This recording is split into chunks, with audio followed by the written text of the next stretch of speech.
Menurunnya Indeks Persepsi Korupsi atau IPK Indonesia dari angka 38 pada tahun 2021 menjadi 34 pada tahun 2022 direspon dengan beragam janji oleh Presiden Joko Widodo. Menurut keterangan persnya yang turut pula dihadiri oleh Menko Polhukam Mahfud MD, Kapolri Jenderal Listio Sigit Prabowo, Jaksa Agung ST Burhanuddin, dan Ketua KPK Firly Bahuri, Jokowi mengklaim IPK yang dirilis oleh Transparency International Indonesia tersebut akan menjadi bahan masukan bagi pemerintah dan aparat penegak hukum.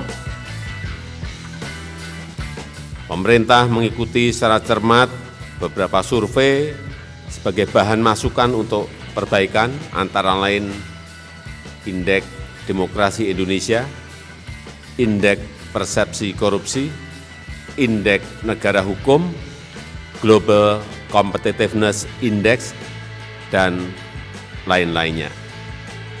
Dan Indeks Persepsi Korupsi yang diterbitkan beberapa hari yang lalu menjadi masukan bagi pemerintah dan juga bagi aparat penegak hukum untuk memperbaiki diri. Jokowi mengungkap upaya pencegahan terus dilakukan dengan membangun sistem pemerintahan dan pelayanan publik yang transparan dan akuntabel. Dalam kesempatan tersebut, Jokowi juga berbicara mengenai komitmen pemerintah terhadap pemberantasan korupsi tidak akan pernah surut.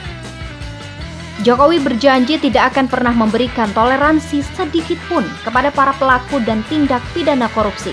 Oleh karenanya, Jokowi akan memerintahkan aparat penegak hukum untuk memproses semua tindak pidana tanpa pandang bulu dan tebang pilih. Dalam keterangan pers tersebut, Jokowi mendorong rancangan undang-undang tentang perampasan aset dalam tindak pidana dapat segera diundangkan dan direncanakan undang-undang pembatasan transaksi uang kartal segera mulai dibahas.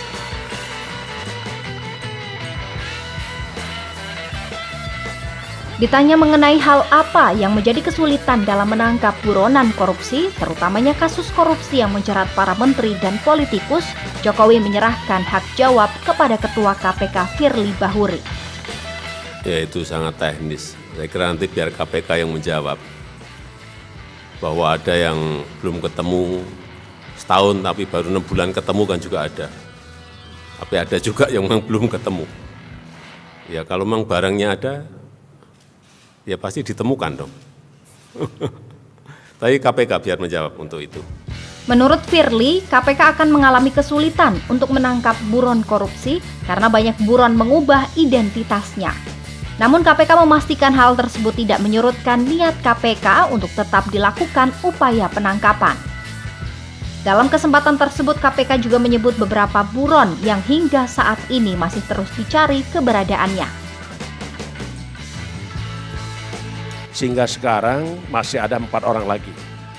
Teranyar yang sudah kita lakukan penangkapan adalah IA yang kita tangkap di Aceh dan sekarang sedang menjalani proses hukum.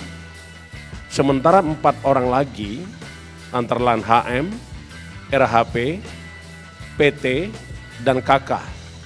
Ini sedang kita lakukan pengejaran dan mungkin rekan-rekan sungguh mengikuti pemberitaan. Ada beberapa yang sudah kita ketahui dan saat itu kita lakukan upaya penangkapan. Tetapi sekali lagi saya sampaikan bahwa penangkapan terhadap seorang itu harus berdasarkan hukum dan ternyata pada saat dilakukan upaya penangkapan yang bersangkutan atas namanya sudah berubah.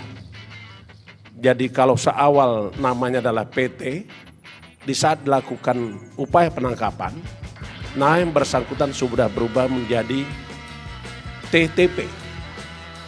Dan ini tentu akan menyulitkan kita, tetapi kita tidak akan pernah menyerah karena kita sudah tahu bagaimana proses peralihan nama dari PT menjadi TTP itu. Saya kira itu yang ingin kami sampaikan, bahwa 4 orang kita paham masih melakukan upaya kita untuk melakukan penangkapan yang bersangkutan. Saya kira demikian Bapak Presiden yang kami bisa jelaskan. Terima kasih. Sementara itu dalam kesempatan yang sama, Kapolri Jenderal Listio Sigit Prabowo juga menyatakan bahwa Polri telah bekerja sama dengan kepolisian negara-negara Asia Tenggara untuk mencari para buron KPK.